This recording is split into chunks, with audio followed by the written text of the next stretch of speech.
Year is 2019. I'm in a high school in a class I don't remember the subject, as distracted as ever. Started drawing on my book a sniper rifle.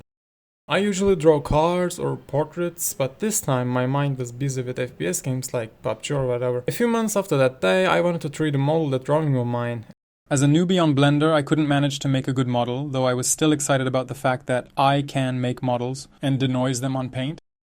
Rendering with my stupid laptop that I hardly convinced my dad to buy was a disaster, but all that noise and bad modeling actually turned out to be enough for that time.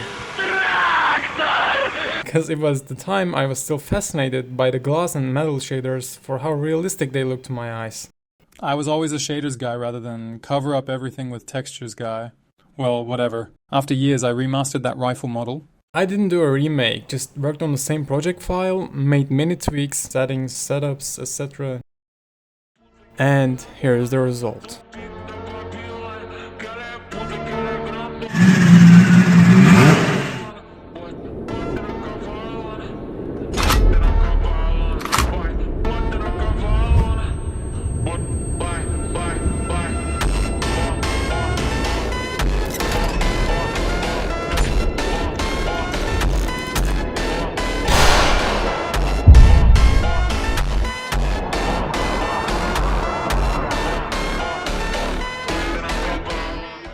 It's not just me who became better, but also Blender had major updates like denoising, geometry nodes, and better performance in general. So I was simply a better artist with a better tool. Learning different modifiers rather than spamming the same 3 for every object. Changed my job's quality. I was creating holes by deleting faces. Well, it doesn't sound so bad, but it's wrong. It's kinda wrong. After modeling, the next challenge was to render, to get good looking results.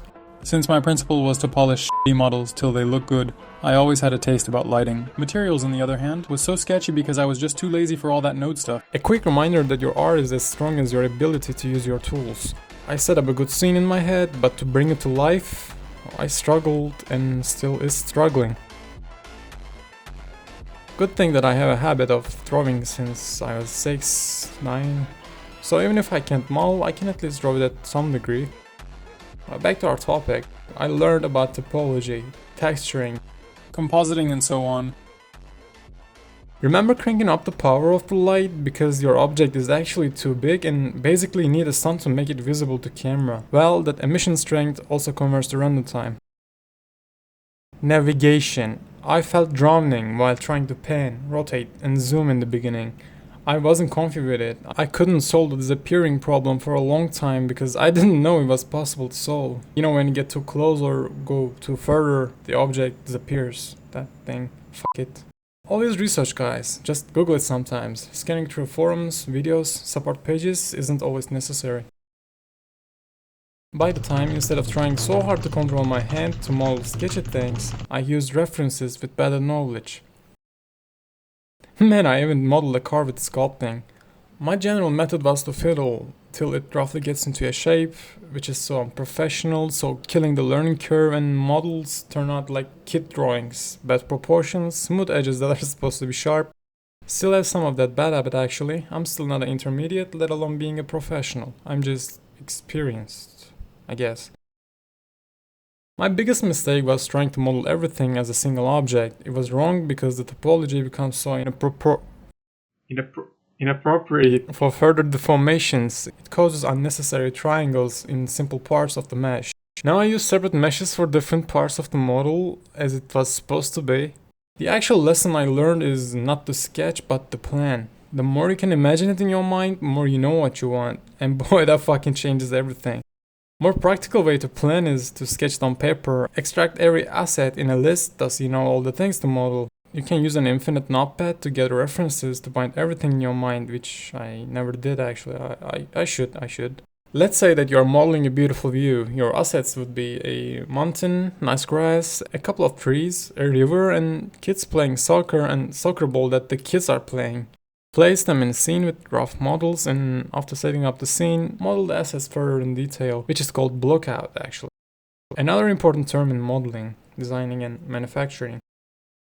Blockouts are essential for approaching the scenes professionally. Seeing the bigger picture and correcting it makes the project naturally right to your eyes and your eyes. Then you can spend as much time as you want to refine the assets for better visuals. On the other hand, if you got stuck detailing an object at the starting of a project, you will lose so much time and focus. Also, your assets will look irrelevant to each other at the end. Or even worse, you might lose interest because your model might not be good to your eyes and even shut down the project before it even gets shaped. Which happened to me 95% of the time I started a project. I struggled to model one object and lost my patience to make the other ones. Finish what you started, even though it's not going well. It's easy to say, but if you look at my past projects, you won't see anyone that has finalized. Do as I say, not as I do type of shit here. If you don't finish a project, you can't learn from it. In the end, you'll have 1,000 bad projects and zero experience, just like me, and years that are passed with the anger of lost potential by shouting out, I could even be at Pixar in that 3 to 5 years, but here I am making you the videos that nobody watches.